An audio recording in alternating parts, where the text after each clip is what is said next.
안녕하십니까. 방금 소개받은 이근이라고 합니다. 오늘 제가 말씀드린 내용은 여기 나와 있듯이 문명, 제국, 세계 정치, 그 큰 얘기는 뭐 여기 보시다시피 문명이라는 얘기 굉장히 크지 않습니까? 제국 굉장히 큰 얘기고, 또 뭐 국내 정치가 아니라 세계 정치, 그러니까 어마어마하게 큰 것만 제가 주제를 다뤘는데, 그 이유는 뭐냐면 지금 미국하고 중국이 서로, 중국이 부상을 하니까 앞으로 어떻게 될 것인가, 미국과 중국 간의 관계가. 그래서 중국과 미국이 전쟁을 할 건가, 아니면 둘이 잘 협력을 해 나갈 것인가, 아니면 둘이 어떠한 세계 질서를 만들어 나갈 것인가에 대해서 궁금해하시는 분들이 좀 계신 것 같아요. 그래서 그 궁금한 문제를 해결하는 방안 중에 하나로 이런 시각도 있다, 좀 상상력을 자극을 해서 이런 시각도 있다 하는 것을 제가 말씀을 드리려고 합니다. 잘 아시겠지만 사무엘 헌팅턴이라는 미국의 학자가 계셨죠. 지금은 이제 작고하셨는데, 사무엘 헌팅턴이 문명의 충돌이라는 책을 써서 큰 화제가 된 적이 있습니다. 문명의 충돌이라는 얘기 다들 들어보셨겠지만, 사무엘 헌팅턴이 문명의 충돌이라는 책에서 얘기하는 문명권이라는 것이 세계가 한 몇 개의 문명권으로 나눠져 있는데 한 8개 정도의 문명권이 있다라고 사무엘 헌팅턴이 그때 얘기를 했죠. 뭐 이 기독교 문명권, 그다음에 그 러시아 종교로 대표되는 그 올소독스한 문명권이 있고, 그다음에 중국 문명권, 그다음에 라틴 아메리카, 이 카톨릭 종교가 들어가 있는 라틴 아메리카 문명권, 뭐 일본 문명권, 그다음에 뭐 아프리카 문명권, 뭐 이렇게 해서 뭐 여러 가지 해가지고 한 8개 정도의 문명권을 나눴는데, 사실은 그 사무엘 헌팅턴이 8개의 문명권을 나누고 문명 간의 충돌이 있을 것이다. 사무엘 헌팅턴이 당시에 고민했었던 충돌은 이제 그 이슬람권과 기독교권 간의 충돌을 고민을 했습니다만은, 사실 그런 그 이 문명권 간의 충돌을 말씀하시기 전에, 사무엘 헌팅턴이 얘기하기 전에 이 한국의 학자 한 분께서 훨씬 이전에, 한 몇십 년 전에 비슷한 얘기를 하신 적이 있습니다. 그분도 이제 돌아가신 지 꽤 되셨습니다만은, 이용희 교수님이라고, 이용희 선생님이라고, 이제 제가 다니던 학교에 교수로 재직하셨고, 나중에 이제 장관도 하시고 그러셨지만, 그분이 어떤 한 책에서 일반 국제정치학 상이라는 책이 있습니다. 그 책을 보면 세계를 세 개의 문명권으로 나누고, 그 문명권들 간의 충돌을 하는 것이 이 세계 정치의 큰 흐름이다라는 걸 이미 몇십 년 전에 얘기를 하셨죠. 그래서 그때 나눈 문명권은 사무엘 헌팅턴은 8개 정도를 나눴지만, 이용희 선생님은 3개의 문명권을 나눴습니다. 그것이 기독교 문명권, 그다음에 유교 문명권, 그다음에 이슬람 문명권, 이렇게 3개의 문명권을 나눠서 이 19세기 말 20세기 초에 기독교 문명권이 이 아시아의 유교 문명권과 어떻게 충돌하면서 서서히 잠식해 들어오는 그런 과정을 책에다가 기술을 하신 적이 있습니다.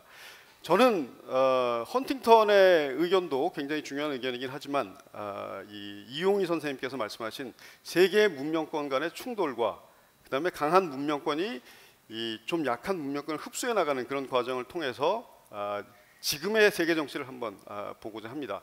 문명이라는 것이 서로 충돌을 하기도 하지만, 또 강한 문명이 좀 약한 문명들을 흡수해 나가는 과정도 있기 때문에 이 과정도 굉장히 중요하다고 생각을 합니다.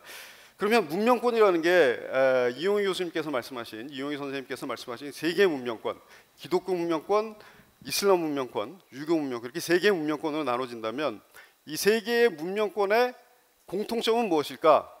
그건 바로 다 종교라는 공통점이 있습니다. 이 문명권이라는 것이 기독교라는 종교를 배경으로 해서 기독교 문명권이 하나 생겼고, 또 이슬람이라는 종교를 배경으로 해서 이슬람 문명권이 생겼고, 그다음 유교라는 종교를 배경으로 해서 이제 유교 문명권이 생겼죠. 그러면 왜 이 문명권이라는 것이 다 종교를 중심으로 해서 형성이 되었는가? 그것에 대해서 제가 잠시 설명을 드리고, 이걸 기초로 해서 이제 앞으로 미중 관계가 어떻게 될 것인지 그거에 대해서 말씀을 드리겠습니다. 이 종교라는 것이 굉장히 독특한 메커니즘을 가지고 있습니다. 그러니까 이슬람 종교, 기독교 종교뿐만 아니라 거의 모든 종교가 다 이런 그 메커니즘을 갖고 있는데, 제가 이제 이 파워포인트 슬라이드를 통해서 잠시 소개를 해드리겠습니다만은, 왜 이런 독특한 메커니즘이 있는지에 대해서 먼저 설명을 해드릴게요. 우리 사람이라는 동물들은 굉장히 기억을 잘 못합니다. 금방금방 잊어버려요. 아무리 좋은 말씀을 우리가 들어도 금방 잊어버립니다. 사람들이 자꾸 잊어버리니까 잊어버리지 않게 하는 그런 이 방법들을 굉장히 많이 개발을 한 게 종교입니다. 그래서 잊어버리지 않게 하는 메시지를, 좋은 말씀을 잊어버리지 않게 하는 세 가지의 방법이 있습니다. 종교에서 세 가지의 방법은 뭐냐면, 첫 번째, 굉장히 규칙적인 리듬, 규칙적인 사이클을 만드는 것이 첫 번째 방법이고, 두 번째 방법은 뭐냐면 그 메시지를 어떤 책에다 담아 놓는 것이 두 번째 방법이고, 세 번째는 이 책을 통해서 글을 읽지 못하는 사람들, 아니면 뭐 글을 읽을 시간이 없는 분들, 이런 분들을 통해서 그림이나 건축이나 노래를 통해서 그 메시지를 계속 접할 수 있게 하는 것이 이 종교의 이 세 가지 메커니즘입니다. 3대 문명권, 이슬람 문명권, 기독교 문명권, 유교 문명권이라는 3대 문명권이 있다면, 이 문명권이 다 종교를 기초로 해서 문명권이 생겨났다. 왜 그러냐? 지금 제가 말씀드린 대로 그 종교의 독특한 현상 때문에 그렇습니다. 지금 여기 보시면 이슬람 종교의 경우에는 이 메시지를 이 쿠란이라는 데다 이렇게 담아놓고 그 메시지를 계속 기억을 시키기 위해서 사람들이 이런 의식을 하죠. 특정한 시간에 굉장히 규칙적인 의식을 반복하게 됩니다. 매주 한다거나 아니면 매시간 한다거나. 그래서 이런 의식을 계속 반복하다 보면 이런 상징물들도 굉장히 많이 보이죠. 이슬람 사원은 이 그림을 그린 성화를 이슬람 사원 안에 그릴 수 없게 되어 있습니다. 그래서 그 안에는 대신 이제 쿠란에 이런 내용들이 이 서에 비슷하게 쓰여져 있는 경우가 많은데, 그러다 보면 어떤 일이 생겨나면 이러한 일들이 생겨납니다. 어마어마한 공동체가 생겨나는 것이죠. 이 점점이 이게 다 사람들입니다. 이게 다 사람들이죠. 이게 이슬람에서만 일어나는 것이 아니라 기독교에서 일어납니다. 이건 이제 이슬람 사원을 얘기하는데, 이런 것들을 보면 일단 뭐 굉장히 이 경건한 마음을 느끼게 될 뿐만 아니라 저 이슬람 종교가 우리 곁에 있구나 하는 것을 일상적으로 느끼게 되는 것입니다. 기독교에서도 마찬가지로 이런 뭐 상징물들이 있고 어마어마한 공동체들이 생겨납니다. 불교도 마찬가지고, 아마 그 교황께서 한국을 방문하시면 한국에 대단히 많은 카톨릭 신자들이 또 교황을 보러 많이 이렇게 공동체로 모일 텐데, 전 세계적인 카톨릭 신자들 사이에서는 이런 그 공동체 의식을 갖고 있다는 것이죠. 그러면 이 이슬람 문명이라는 것이, 아니면 기독교 문명이라는 것이, 유교 문명이라는 것이 어떻게 이렇게 넓은 전 세계로 퍼져나갔는가에 대해서 좀 의문이 있을 수 있습니다.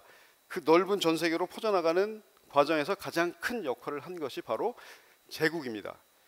제국이 다른 나라를 정복하고 다른 나라에 영향을 미치기 위해서 뻗어나갔을 때 그들과 함께 뻗어나간 것이 바로 이런 그 문명이 같이 나간 것입니다.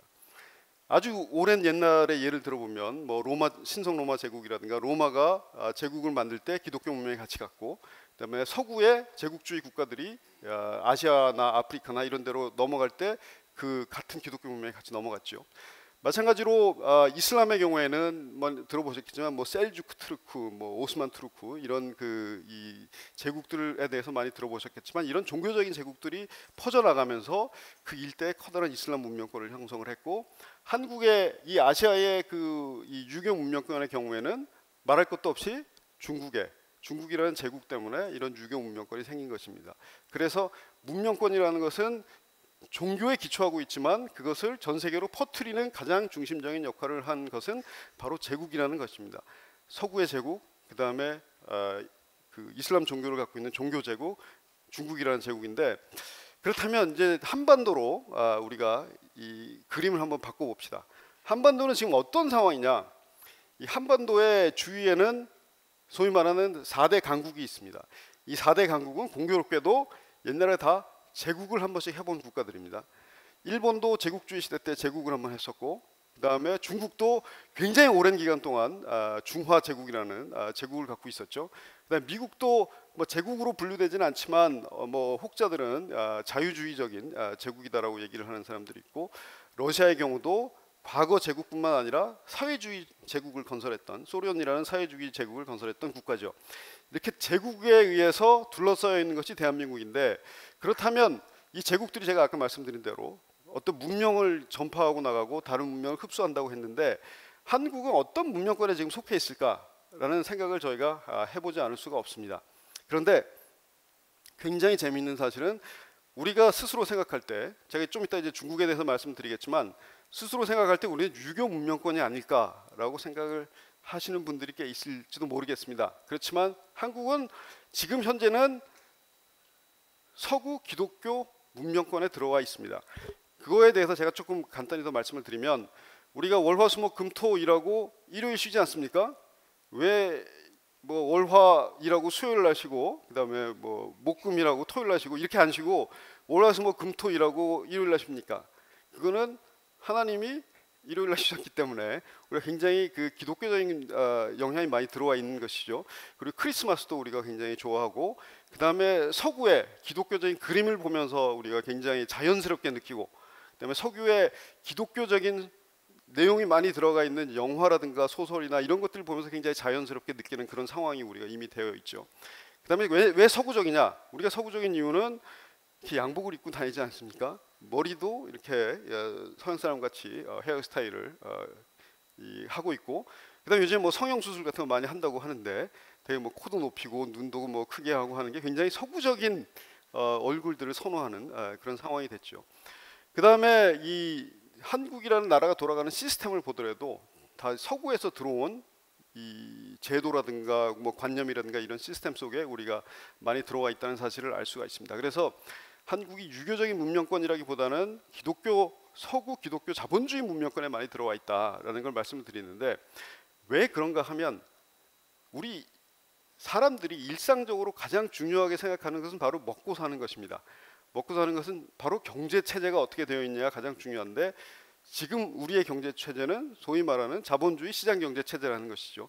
근데 자본주의 시장 경제 체제와 가장 잘 어울리는 종교가 무엇이냐? 그게 바로 기독교가 가장 잘 어울리게 진화를 해왔다는 것입니다. 예를 들어서 우리가 유교 문명권에 아직 있다고 했을 때, 유교의 그 문화를 아직 받아들여서 뭐 이 부모님이 돌아가시고 뭐 이 조상을 우리가 섬기고 하다 보면 1년 내내 그 제사 지내고 뭐 하다 보면 일할 시간이 거의 없어요. 거의 일할 시간이 없고, 또 유교적인 그 이 사고에 의해서 자본주의적으로 뭐 여러 가지 것들을 해석을 하는 것이 굉장히 옛날 것에 지금 거를 맞추는 그런 방식이 됐는데, 기독교적인 이 문화라는 것은 굉장히 많이 바뀌어서 현대화됐기 때문에 아침부터 저녁까지 열심히 일하면 근면하면 거기에 대해서 타당한 보상을 받고, 그다음에 월요일부터 금요일이나 토요일까지 일을 하고 일요일날 쉬고 하는 이런 그 굉장히 다양한 이 새로운 경제 체제에 적응을 해 나온 종교가 바로 기독교라는 종교라는 것이죠. 이슬람 종교의 경우에는 아직도 그런 자본주의적인 이 경제 체제를 잘 받아들인 국가가 거의 없습니다. 물론 몇 개의 그런 국가들이 있지만 그런 국가들이 별로 없기 때문에 이 서구 기독교 자본주의 문명과 그다음에 이슬람 문명권이 서로 충돌을 하게 되는 것을 헌팅턴은 굉장히 우려를 했던 것입니다. 근데 한국의 경우에는 제가 지금 말씀드린 대로 서구 기독교 자본주의 시장 경제 문명권 안에 이미 들어왔다고 말씀을 했는데, 저희가 이슬람 문명권은 절대로 아니지 않습니까? 그렇다면 제가 말씀드리는 것은 중국은 과연 그런 어떤 문명권에 들어와 있는가 현재, 그것이 이제 오늘 제가 말씀드리고자 하는 핵심 내용입니다. 뭐 시간이 별로 없기 때문에 간단히 말씀드리면, 중국도 우리가 생각하는 것과 달리 서구 기독교 자본주의 문명권으로 점점 들어오고 있다는 것을 제가 말씀드리는 겁니다. 중국 사람들 뭐 북경이나 상해나 뭐 심천이나 이런 데 가보시면 아시겠지만 헤어스타일 저희하고 비슷합니다. 옷도 양복 입고 다니죠. 월요일부터 금토요일까지 일을 하고 일요일 날 쉬고. 왜 그렇게 됐느냐? 자본주의 자유시장 경제라는 것을 받아들이면서 먹고 사는 문제가 해결이 되니까 자연스럽게 거기에 맞는 문화와 문명권을 받아들인 것이죠. 그래서 중국도 우리가 생각하는 것과 달리 굉장히 이질적인 국가로 지금 발전하고 있다기보다는, 제 생각에는 뭐 나중에 어떻게 제 예측이 틀지 모르겠습니다만, 이 서구 기독교 자본주의 자유시장 경제 그런 그 문명권 안으로 서서히 들어오고 있다. 그래서 서구 문명과 중국 문명이 서로 충돌을 해서 굉장히 위험한 세상이 만들어질 거라기보다는, 제 생각으로는 서서히 그런 그 이 문명권이나 이런 자유주의 국제 질서 소위 말하는 그쪽으로 중국이 서서히 흡수가 돼서, 예전에는 이 문명권의 수도가 로마에서 뭐 예를 들면 런던으로 갔다가 그 다음에 워싱턴으로 갔다가 동경으로 잠깐 갔다가 다시 워싱턴으로 갔다가, 아마 중국이 더 잘 살게 되면 이 수도가 북경으로 가지 않을까. 그래서 앞으로 미중 간의 관계라든가 세계 질서는 저는 헌팅턴이나 다른 사람들과 좀 다르게 상당히 안정적으로 이 자유주의 국제 질서가 형성되는 방향으로 가지 않을까 이렇게 조심스럽게 예측을 해봅니다. 여기까지가 오늘 저의 강의고 너무 큰 얘기를 해서 여러분들께서 조금 황당해 하셨을지 모르지만 상상력을 자극한다는 의미에서 가끔 이런 얘기도 좀 들어보실 필요가 있지 않을까 생각을 합니다. 감사합니다. 네, 큰 박수 부탁드리겠습니다.